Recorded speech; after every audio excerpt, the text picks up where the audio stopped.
नमो नमः मित्राणि सादरं वन्दनानि अभिनन्दनानि च। ये हि मित्रा संस्कृतं पठामः। संस्कृतभाषा शिक्षणस्य आभासीयकक्षायां पुनः अद्य भवतां सर्वेषां स्वागतम् अभिनन्दनं च। मित्राणि, कल हमने विसर्ग संधि के कुछ सूत्रों को पढ़ा था और व्यंजन के कारण विसर्ग में क्या क्या परिवर्तन कहाँ कैसे आता है, उन सूत्रों के माध्यम से समझने का प्रयास किया था। उसी विषय को आगे बढ़ाते हुए आज के लिए अगला सूत्र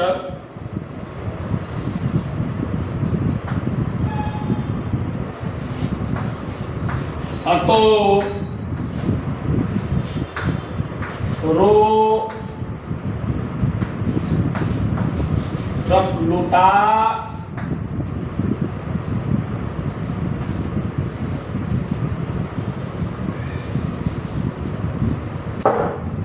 अतो रो रप्लुता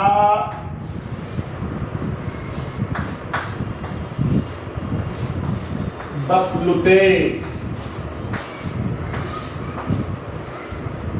सूत्र थोड़ा देखने में सुनने भी थोड़ा कठिन सा लगता है।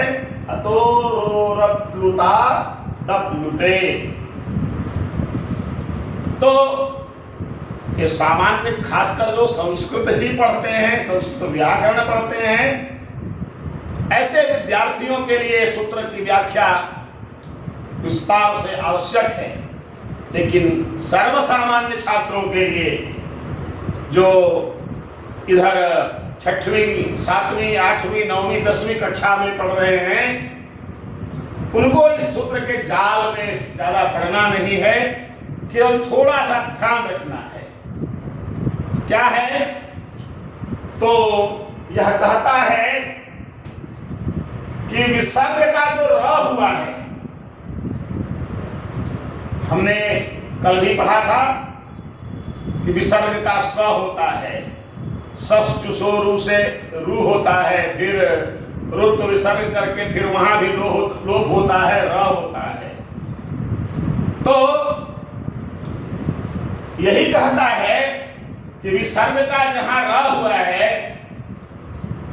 या विसर्ग ही है और उसके पहले अ है, तो वहां क्या होगा? यदि आगे भी अ है, उदाहरण के द्वारा समझिए। जैसे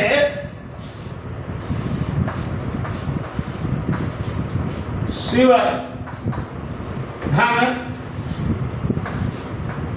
अर्चः, ये विसर्ग का र है।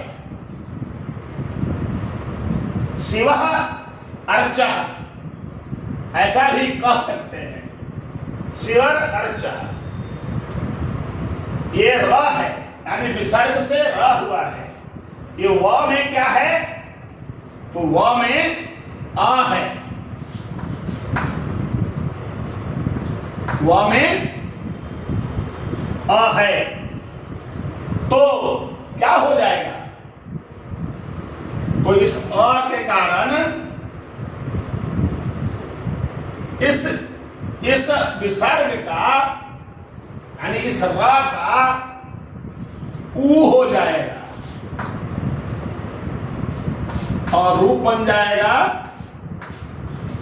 शिव ऊ, और इधर है अर्चः।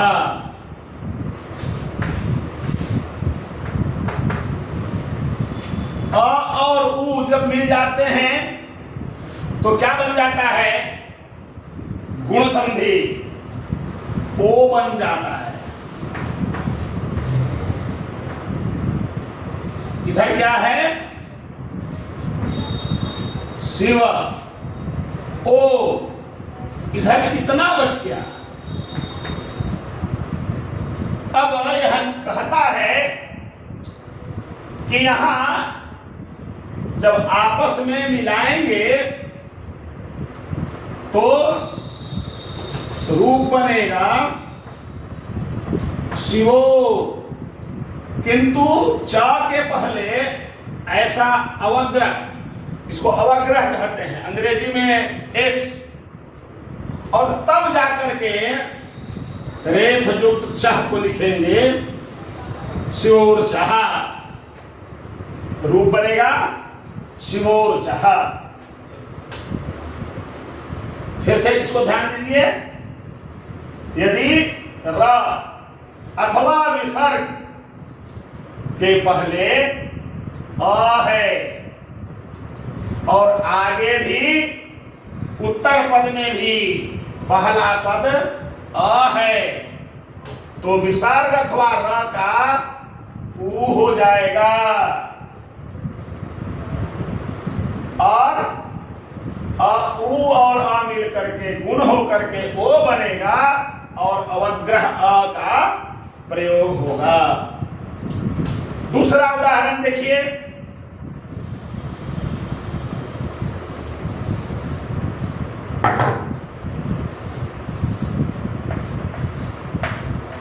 कहा धन अयम, कहा क में अ है, यदि दीर्घ रहेगा आ तो नहीं होगा, अ ही चाहिए। अ यहां अ जो लिखा हुआ है यही अ चाहिए विसर्ग के पहले, और आगे भी उत्तर पद के प्रथम पद अ चाहिए, तो यहां विसर्ग का क्या हो जाएगा? ऊ हो जाएगा। इधर आ है, अयम, आ और ऊ जोड़कर क्या होगा? गुण हो जाएगा ओ। इधर है यम और इधर है का, तो रूप बनेगा को, और यहां अ है तो इस सूत्र के आधार पर अवग्रह एक हो जाएगा और बनेगा कोयम। ठीक है, इसी तरह से दूसरा देखिए,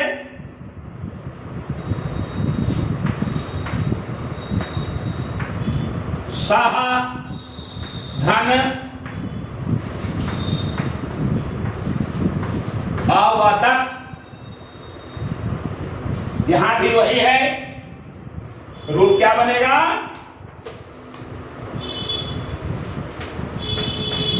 सो वदक।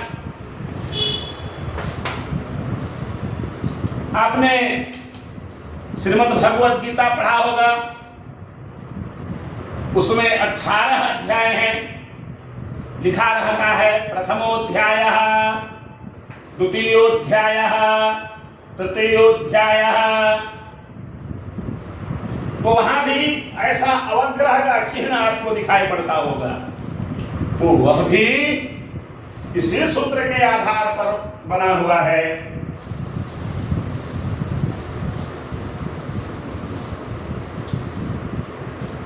देखिए, प्रथा महा धन अध्यायः। सत्यनारायण भगवान की जब कथा होती है तो सुनते होंगे, इति श्रेयस कंध पुराणे रेवाखंडे श्री सत्यनारायण स्मृत कथायाम प्रथमोध्यायः, द्वितीयोध्यायः, तृतीयोध्यायः, तो यह इसी सूत्र के आधार पर ये बनता है।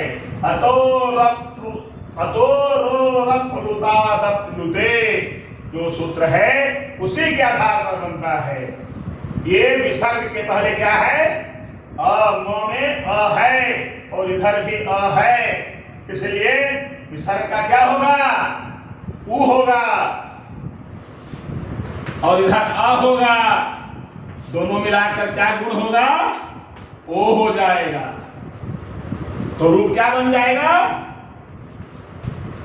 प्रथ मो और अवग्रह लग जाएगा।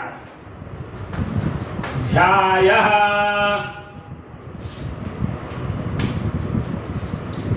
ठीक है। इसी तरह से बहुत सारे उदाहरण आपको ग्रंथों में मिलेंगे। आप उसको देख सकते हैं, चिंतन कर सकते हैं। एक और उदाहरण,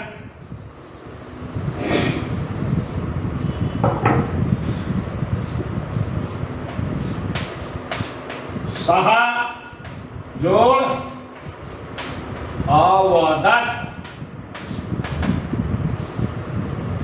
क्या हो जाएगा? वही नियम और वो बन जाएगा शो वदत्। पहले भी हम लोग इसको पढ़ चुके हैं, जान चुके हैं। आप अपने अपने पाठ्य पुस्तक में देखिए, ढूंढिए, खोजिए। मित्रों, यह जो संधि है, यदि ऐसा संधि रहेगा तो भले कठिनाई लगेगी, तो अधिक संधि युक्त लंबे लंबे जो पद हैं उसको तोड़ करके ही तो पढ़ना। अन्यथा जो छोटी छोटी जो संधियां हैं उसको जरूर संधि करके पढ़ना चाहिए, क्योंकि यह संधि संस्कृत भाषा का आभूषण है, श्रृंगार है, अलंकार है। इसका यदि हम परित्याग करेंगे, बिल्कुल छोड़ देंगे, तो इसका जो सौंदर्य है वह सौंदर्य नष्ट हो जाएगा। इसलिए संधि का प्रयोग करना ही चाहिए। जैसे कुछ उदाहरण मैं बोलता हूं, करोमि अहम, ये दो पद ना बोल करके हम एक पद बोल सकते हैं। करोम्यहम सुंदर हो गया। इसी तरह से नमामि अहम, नमाम्यहम, पठाम्यहम, गच्छाम्यहम। अनेक ऐसे उदाहरण हैं। न जोड़ अस्ति, नास्ति। यहां न अस्ति अलग अलग बोलने की आवश्यकता नहीं है। जब आप बोलते हैं, लिखते हैं, वहां भी आप संधि का प्रयोग करिए। न आसीत, नासीत। इसी प्रकार बहुत सारे ऐसे पद हैं जहां केवल दो पदों में जहां मेल हो रहा है। ऐसे बहुत लंबा जहां अनेक संधियां नहीं मिल रही हैं, केवल छोटा है, उसका प्रयोग अवश्य करिए, ऐसा मेरा आग्रह है। अब इस सूत्र के बाद एक सूत्र और है, उसको हम ध्यान से देखते हैं, और वह है वा सरी। सूत्र है वा सरी। ये वा सरी क्या कहता है? सरी मतलब सर, सर मतलब सर प्रत्याहार। अलग श, मूर्धन्य श, दंत श। यदि विसर्ग के बाद ये तीनों में से कोई भी आता है तो उसका भी विसर्ग का जो जिस उच्चारण स्थान का है उसी सकार में परिवर्तन हो जाएगा। वाह, आप नहीं भी कर सकते हैं, यानी दोनों चलेगा, परिवर्तन भी चलेगा और परिवर्तन नहीं भी चलेगा। जैसे उदाहरण देखिए,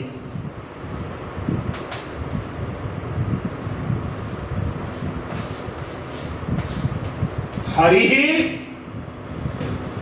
शेते,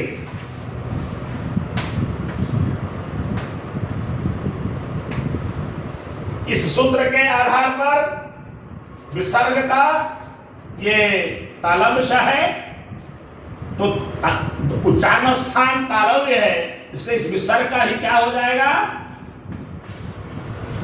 तालव्य। हरिष्येते, यह भी शुद्ध है। और यदि आप लिखते हैं हरि शेते, तो यह भी शुद्ध है विकल्प से। वाह मतलब विकल्प से, आपकी इच्छा पर निर्भर करता है। आप बोलते समय या लिखते समय आप स्वतंत्र हैं, यही तो संस्कृत भाषा की विशेषता है। आप यह भी लिख सकते हैं, वो भी लिख सकते हैं। इसी प्रकार हम दूसरा शब्द देखेंगे, निह धन शब्द,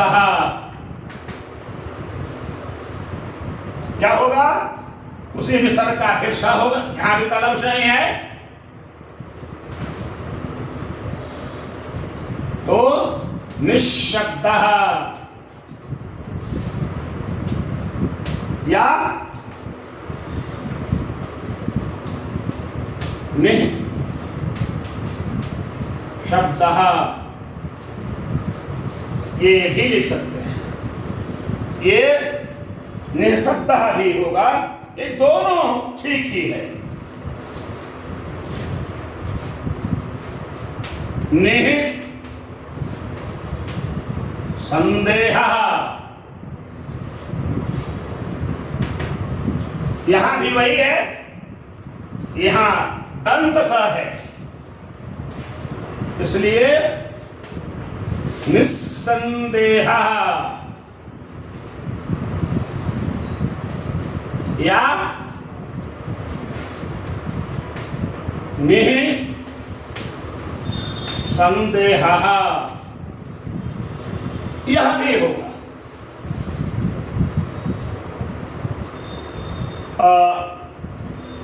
एक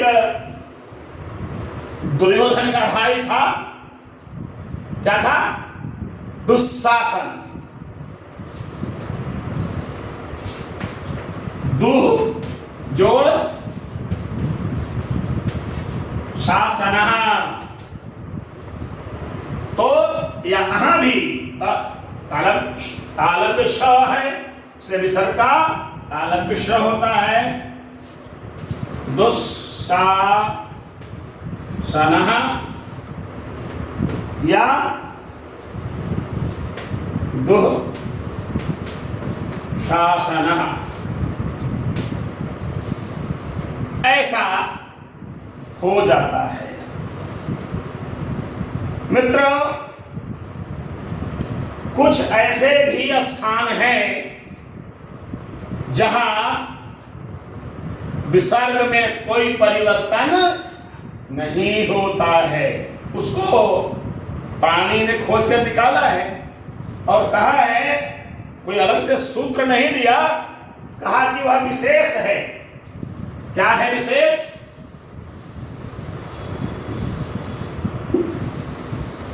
तो इस विसर्ग के बाद यदि क रहे, ख रहे,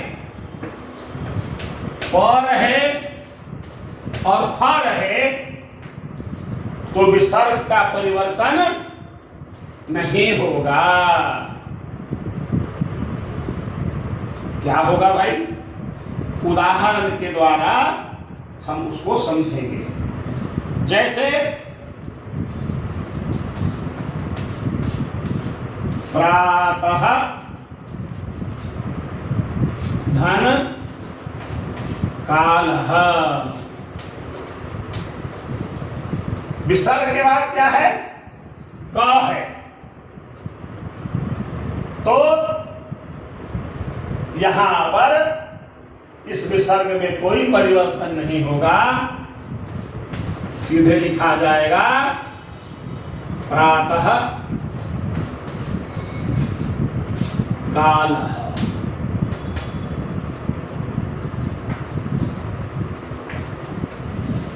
कभी कभी देखे होंगे लोग लिखते हैं दुख,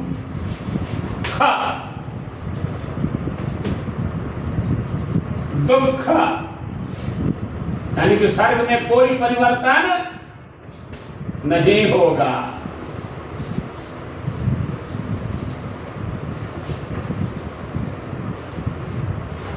अंतः,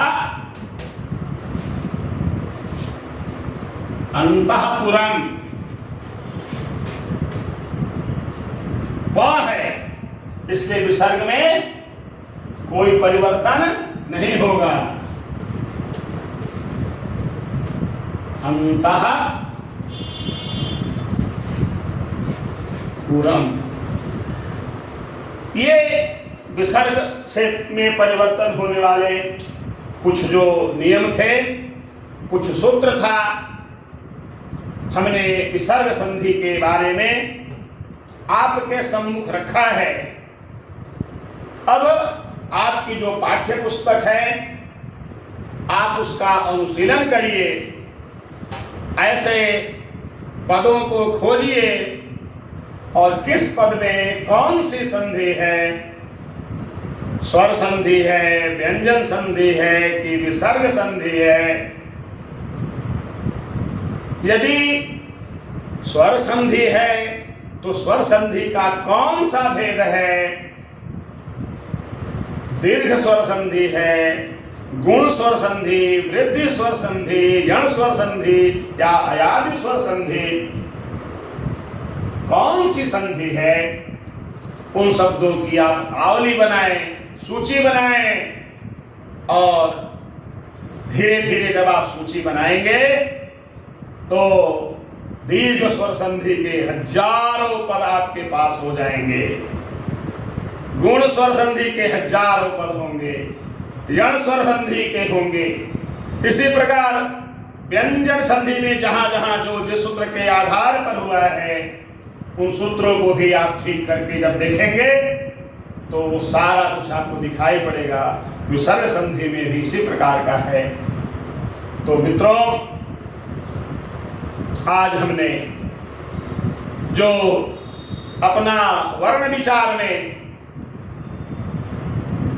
जो हम आगे बढ़ रहे थे, चल रहे थे, आज 3-4 दिनों से जो संधि के बारे में हम सब पढ़ रहे थे, मैं समझता हूं कि आप जब पूरा वीडियो देखेंगे, ध्यान से देखेंगे, एकाग्र होकर देखेंगे, तो सबकी परिभाषाएं, हर बातें, हर उदाहरण आपके समझ में आएंगे।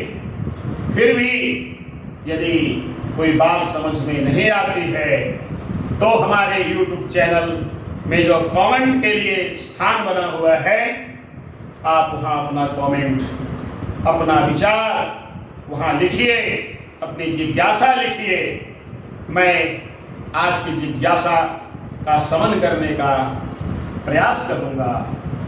आप स्वयं भी देखिए, अपने सहपाठियों को भी यह चैनल सब्सक्राइब करने के लिए प्रेरित करिए, मित्रों को भी प्रेरित करिए, ताकि वे भी इसे देखें और इससे लाभान्वित हों।